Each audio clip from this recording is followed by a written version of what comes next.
আমার নেই কোনো সম্বল, আছে শুধু ভক্তি বল।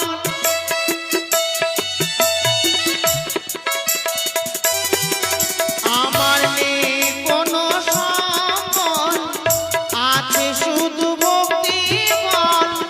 রেখো তোমার চরণ তলে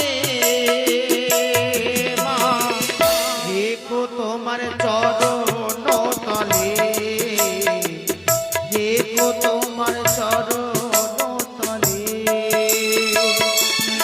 মনসা মা গো, রেখো তোমার চরণ তলে, রেখো তোমার চরণ তলে, রেখো তোমার চরণ তলে, রেখো তোমার চরণ তলে। জয় শিব শম্ভো, জয় মা ভবানী, জয় হর গৌরী জয়। আমি কি দেখতে পাই উত্তর পাটন বাণিজ্য হতে ফিরে এলাম।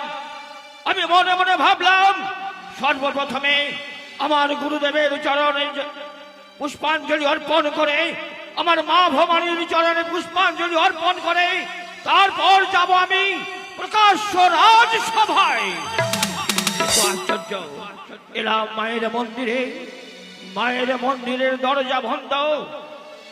মায়ের মন্দিরের ভেতর থেকে যেন উলুধ্বনি শব্দ পাচ্ছি, শব্দ পাচ্ছি কাসর ঘণ্টার, শব্দ পাচ্ছি আমি শঙ্কর ধ্বনি।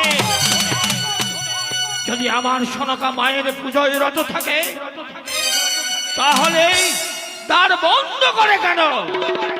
না, আমি ডাক দেব সনকাকে, আমি ডাক দেব।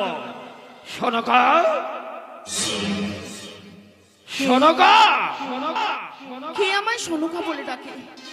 ওগো, এ নামে তো আমাকে একজনই ডাকতেন, তিনি আমার বেনি সদাগর।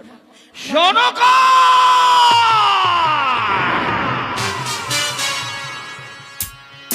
কি সনকা? সত্যি সনকা, আজ তোমাকে এই মন্দিরের ভেতরে দেখে আমার মনটা প্রফুল্ল হলো সনকা। আমি যখন উত্তর পাটন বাণিজ্যে গিয়েছিলাম আমি ভেবেছিলাম আমার মায়ের সেবা ঠিক মতো তুমি করে দিচ্ছ কিনা, আমার গুরুদেবের চরণে পুষ্পাঞ্জলি দিচ্ছ কিনা।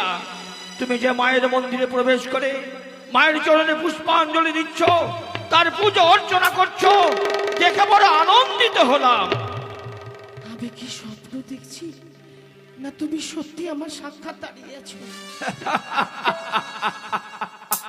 সনকা, কিসের স্বপ্ন সনকা? আমি যে উত্তর পাটন বাণিজ্য হতে আমার চম্পকনগরের